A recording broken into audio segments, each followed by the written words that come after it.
بسم اللہ الرحمن الرحیم۔ میرے پیارے مسلمان بہن بھائیو، السلام علیکم۔ ویڈیو شروع کرنے سے پہلے میری آپ سے ریکویسٹ ہے کہ آپ میری ویڈیوز اینڈ تک دیکھا کریں، لائک کیا کریں، شیئر کیا کریں اور اپنے بچوں کے ساتھ بھی شیئر کیا کریں تاکہ آپ کے بچوں کو پتہ چلے کہ قرآن پاک میں کن کن نبیوں کا ذکر کیا گیا ہے اور ان کی نافرمان قوم پر کیسے کیسے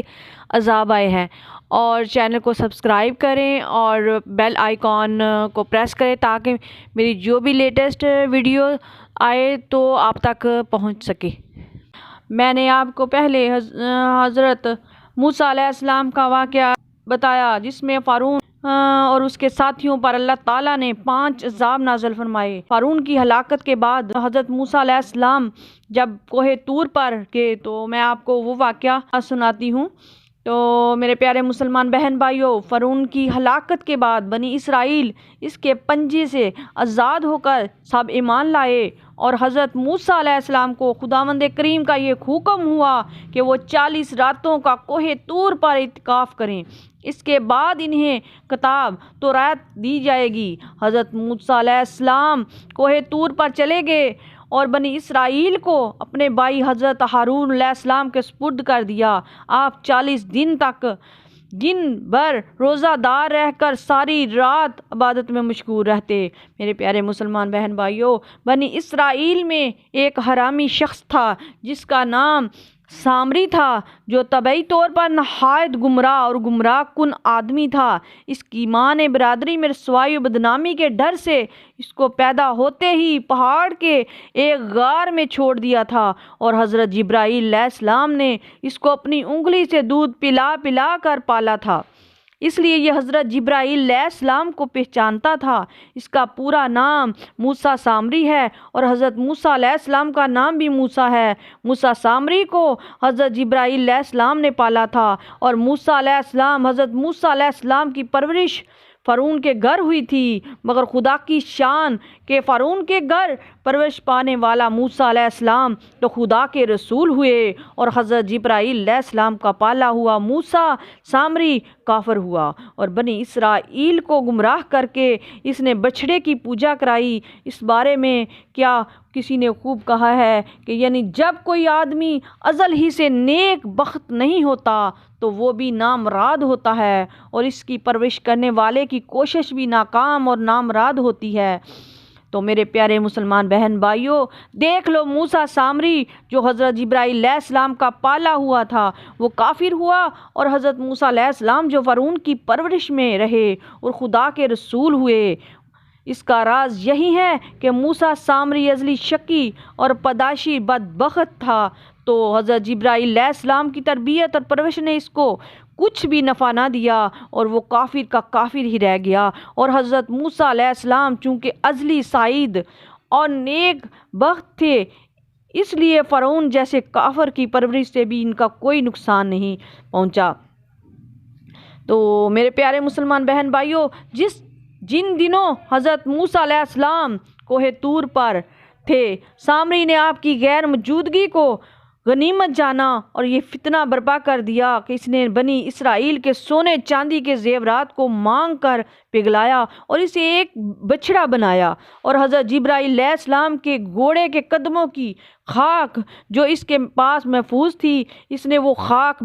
بچھڑے کے منہ میں ڈال دی تو وہ بچھڑا بولنے لگا۔ پھر سامری نے بنی اسرائیل سے یہ کہا کہ اے میری قوم، حضرت موسیٰ علیہ السلام کوہ طور پر خدا عز و جل کے دیدار کے لیے تشریف لے گئے ہیں، حالانکہ تمہارا خدا تو یہی بچھڑا ہے، لہٰذا تم لوگ اس کی عبادت کرو۔ سامری کی اس تقریر سے بنی اسرائیل گمراہ ہو گئے اور 12,000 آدمیوں کے سوا ساری قوم نے چاندی سونے کے بچھڑے کو بولتا دیکھ کر اس کو خدا مان لیا اور اس کے آگے سر بسجود ہو کر اس بچھڑے کو پوجنے لگے۔ تو چنانچہ خداوند قدوس کا ارشاد ہے کہ موسیٰ کے بعد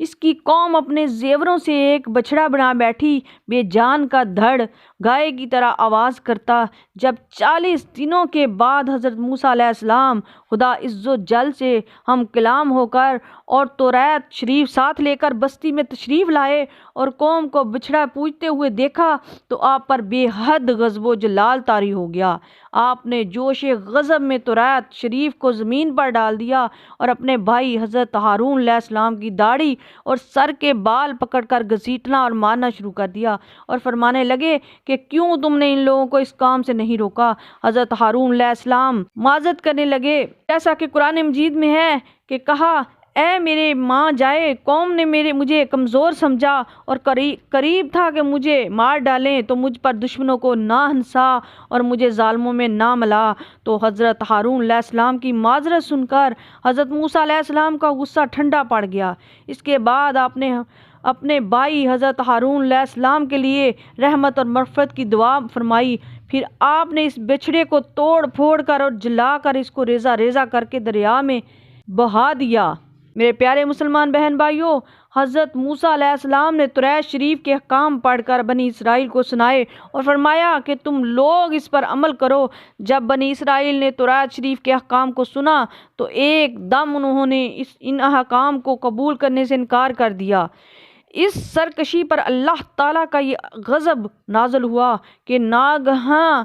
کوہ طور جڑ سے اکھڑ کر ہوا میں اڑتا ہوا بنی اسرائیل کے سروں کے اوپر ہوا میں معلق ہو گیا، جو 3 میل لمبی اور 3 میل چوڑی زمین پر میں ڈیرے ڈالے ہوئے مقیم تھے۔ جب بنی اسرائیل نے یہ دیکھا کہ پہاڑ ان کے سروں پر لٹک رہا ہے تو سب کے سب سجدے میں گر کر عہد کرنے لگے کہ ہم نے توریت کے سب احکامات کو قبول کیا اور ہم ان پر عمل بھی کریں گے، مگر ان لوگوں نے سجدے میں اپنے رخسار اور